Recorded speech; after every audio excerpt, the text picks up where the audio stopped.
There's a pretty one, Ulysses.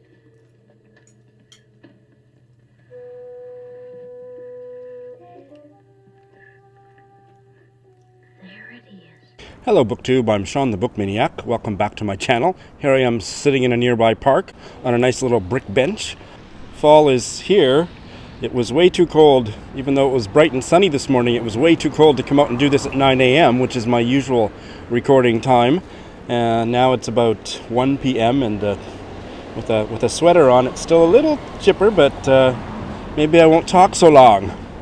I'm here to do another page 112 tag, the last one, my debut of this tag, and I guess I will now call it a tag since at least one other lovely booktuber has done it. And I'm going to tag some people at the end. So this is based on a concept underlying a literary prize in France called the Page 112 Prize, or La Prix de la Page 112, in which the long list process is the judges evaluating page 112 only of each novel on the long list. They don't know the title, they don't know the author, all they have is a copy of page 112, and from that they wheedle down to a short list based solely on their literary evaluation of the writing of page 112, and they read the full novels at that point and choose a winner.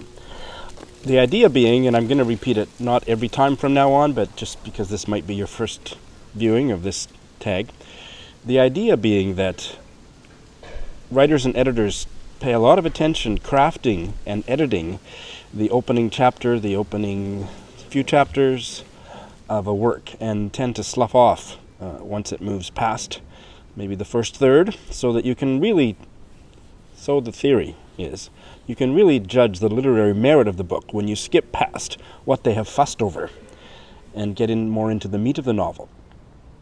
So that's what this tag is about. I'm going to read you page 112 from 3 novels which I have picked. I know the names and authors of these books, but I have not read them. The fun for you, if it's fun, will be to listen, not knowing any background information on the novels, and judging for yourself which of these page 112s sounds the most interesting to you. In many cases, you're not going to have a clue who the characters are. There's one, I think, today, or maybe 2, that we're actually starting at the beginning of a chapter, but that's rare. But do you like the writing? Are you curious about what's going on, or does it feel boring, or feel like the writing is keeping you at a distance, or all of those things? And then, which of the 3 would you be most interested in picking up yourself? So that is the premise, so let's get started. So this is book number 1. The noise from these trucks and the voices of the men carrying their contents kept us awake for days at a time. She reconciled with herself and admitted that the operation to repair her virginity had not given her the certainty she was looking for.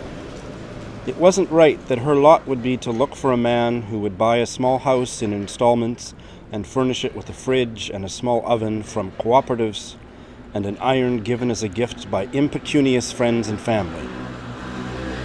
She took off all her clothes and lit her candle. She stood in front of her mirror for the first time in a long time and discovered that the mirror had rusted like her body. She touched the small amount of flabbiness between her legs, alarmed by the thought of the rusty mirror. She ran her fingers through her hair, which had coarsened since she started neglecting it. In recent years, she bathed hastily, without any additional creams or conditioners, to soften the hair she had never neglected when she was Munzir's lover. She used to celebrate her body with long baths, fragranced with perfumes and soaps and concoctions of fresh herbs. She would linger when putting on her bra, imagining his delicate fingers unhooking the clasp. She thought now that the acid in her throat was the same she used to feel from her mother when she would look with hatred at her slender body and swelling chest. She thought that we created fear to make others afraid of us, only to discover that it clung to us as well and made us equally afraid. It was like the delusions of glory Sasan had dreamed of when she was arm in arm with Munzir on the streets of Aleppo. Then she saw people's fear when they met them, and she shivered. She would feel her body heat rising as they transferred their fear to her. She had tried to rid herself of this idea, and believed that she would be the mistress of Munzir's large house in Damascus. Okay, well that's very interesting.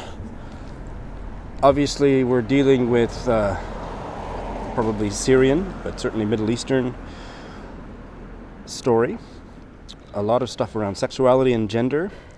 Certainly grabbed hold of me as soon as mention was made of her surgery to repair her virginity, which I know is a thing in some Middle Eastern countries. And this is book number 2. The flesh of her raised arms was brown and firm, and Alice thought she was replete with sexual pleasure, and pleasure in being loved. She met Pilar's eyes in the mirror, and stoutly, keeping faith with her new humility, refused to see any sly triumph in them. Pilar, I'm so sorry for what I said. I was completely in the wrong, and you were right. Pilar, in her reflection, held Alice's gaze, but hardly unbent, made no gracious protestation that she was guilty too, or had overreacted. It's water under the bridge, she only said, as if she was trying out a new phrase she'd learned to see its effect. I'm so oblivious sometimes, Alice hurried on, to other people's feelings. Don't overdo it, Roland said. That will suffice. You're no more oblivious than the next man. His sister threw her arms around him, embarrassing him. Firmly, smiling, he extricated himself. Roland had been very close to Alice for a few years, in that painful early teenage time. They were both clever at school and had done their homework in a frenzy of competition. Later, although she was younger, she had seemed to leap ahead of him into adulthood, beginning to have boyfriends and sex and to be in love, while he lagged shamefully behind, hopeless at everything except in the world of his books and his study. It was in this time lag, when he was so crippled by his social ineptitude, that he had gained his advantage educationally over his sister and found his path through to his adult self. So what did you think of that? I thought it was really boring. Oh my God. The very flat prose. I'm going to try not to always use the word Latinate, but there was a few polysyllabic words there that educationally and ineptitude, and none of that drew me in, and these people didn't sound very interesting. I wasn't really sure what was going on, who the different people seemed like. There was 3 people, but I caution. I do want to clarify. Of course, you're not going to be able to understand the relationship between the characters or who the characters are from one page in the middle of a novel. So don't put that expectation on yourself in terms of judging. Am I interested in reading this book?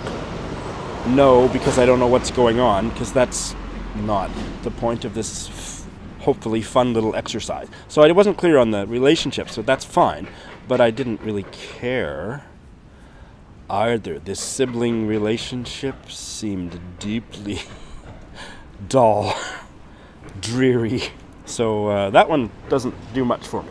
And this is book number 3. Tess and I liked Sunday mornings in town. We'd have breakfast and then do some shopping. I've tried to keep up that tradition, though needless to say, it's not as much fun. I'll smile and make small talk when it's necessary, but I try not to. Tess draws people to her. No matter the room, she is always the center of energy.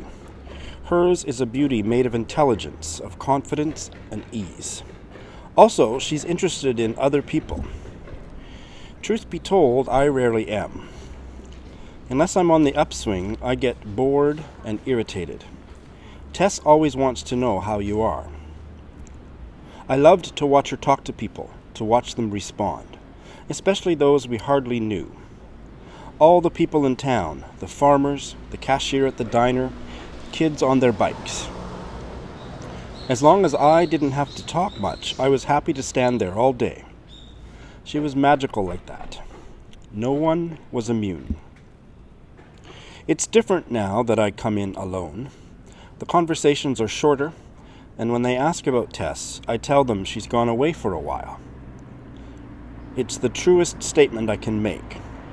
Well, perhaps it would be truer to say that she's gone away. But I don't have the heart for that. I can't help myself. I add a minor tag of hope. Anyway, today I came in and ate my breakfast and read the paper, a thin and very bad regional rag. But it's enough. It reduces the world to a few pages. It's all I want now. And sometimes I don't want that. Okay, well, this third book I'm quite drawn to as well, but I'm confused about why I like it as much as I do, because there's a lot of cliched turns of phrase, but I've talked myself out of judging it in a negative way because this is a first-person point of view. This is how people think and talk, using phrases such as on the upswing, needless to say, truth be told. Those are, that's how people think and talk. So I'm not going to judge this page on that. I would certainly want to read more of this book to see if it became a negative, but I don't think if it's first person point of view and there's some other level of eloquence to the story, which I got a whiff of that in this excerpt. I thought the writer's really creating a mood. I can feel this man's loneliness and yearning for her to, what's her name, Tess, to come back. I liked it. So those are the three books. I would say it's almost a tie for me between the first and the third book. The writing is much better in the book number 3, but the story is very interesting and the writing is not majorly off-putting. I would say for me it's almost a tie, but if I could only choose one, probably book number 3.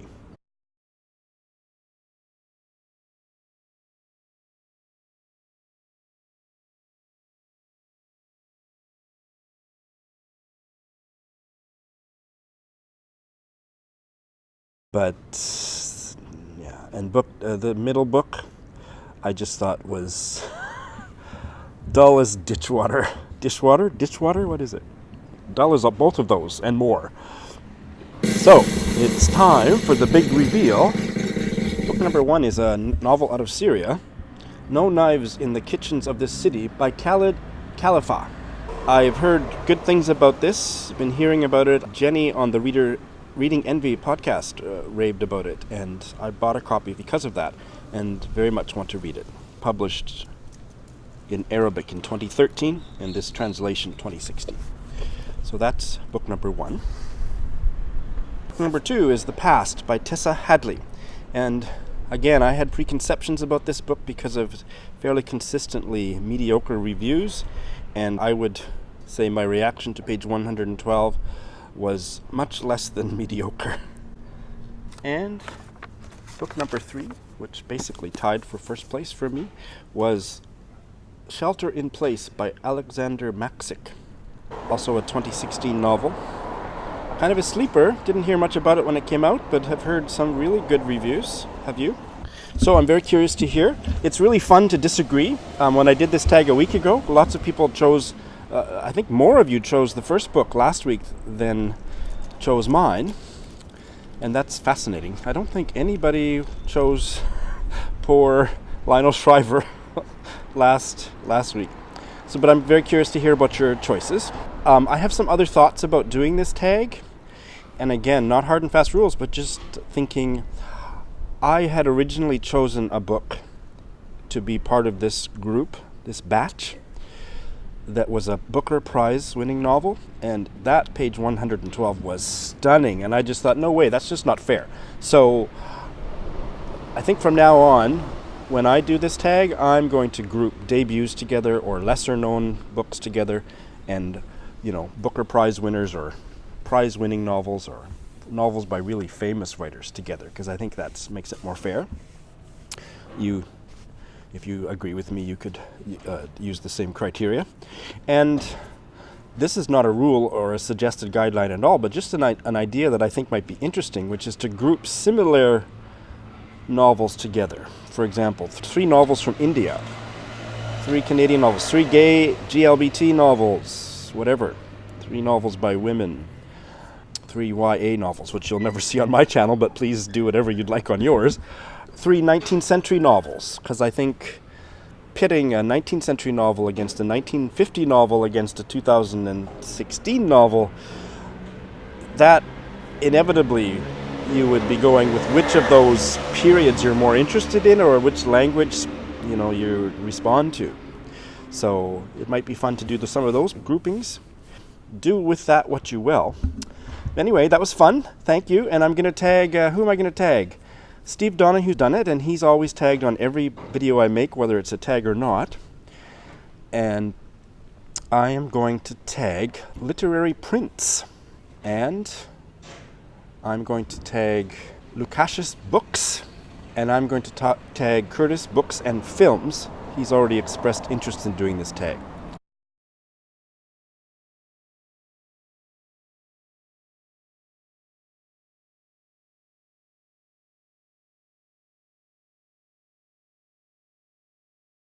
That's all for now. Thank you very much.